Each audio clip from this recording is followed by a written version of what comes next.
Hey guys, it's me, Bren of BrenHaas.com, and today I have a billion things to do before we have this really cold snap in a few days here in Northwest Ohio. So one of the things I'm doing is drying hydrangea blooms that I use in my home in certain crafts, and I love putting them on my Christmas tree. So what I want to do today is share with you how I do this, just a few simple steps, how you can do this too, and to keep those beautiful blooms before winter comes and you can enjoy them. I've got some that I've dried that are 5-6 years old if you take care of them right and you do a few simple steps. So let me show you how to do that today.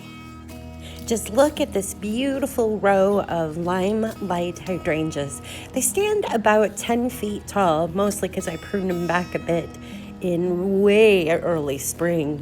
There are 5 limelight shrubs in this row that's about 12 feet long, and we planted these back in the autumn of 2015. I've dried a lot of hydrangea blooms, and limelight are my absolute favorite. Just look at this color in the autumn, especially this one that's been in mostly shade in the afternoon. It's gorgeous. Not to mention, I get hundreds of blooms on one shrub. Be sure to pick the best looking bloom, nice and fresh, not much drying going on, if at all, for this project today. So I'm going to start by making bouquets, little bundles of the hydrangeas that will end up being tied together and hung. So when I prune these off of the main shrub, I'm going to leave about 10 inches of the stem and just get in there and carefully prune off the leaves, leaving the bloom nice and fresh looking.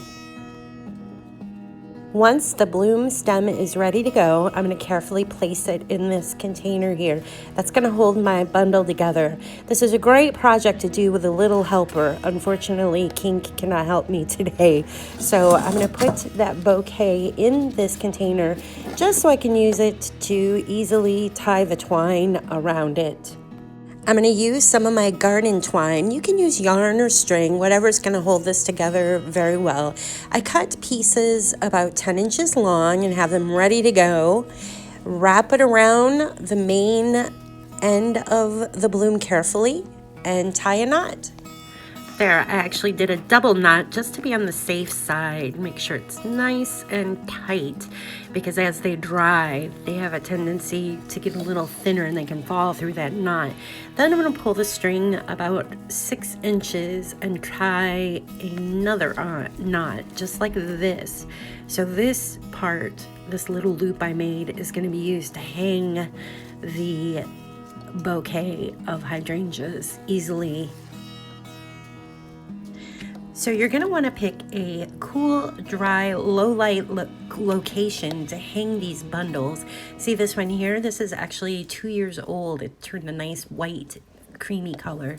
Here are my new ones, and these bundles are going to hang in here till December, when I hopefully will use them in Christmas displays. I've dried them indoors before, but you want to be careful because there could be some little bugs in here when they first come in the house, and I don't want that to affect my houseplants and things like that. Okay, so I hope that inspired you to get outside, clip some of those beautiful blooms that you've grown, and if you're not growing any hydrangeas, you can find beautiful bouquets and cuttings at florist shops and farmers markets. I've seen them all over the place, but I'd really love it if you try growing them, because there's some great varieties out there that are basically no fail.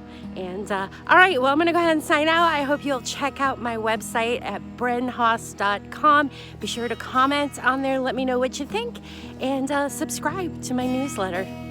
Have a great day, guys.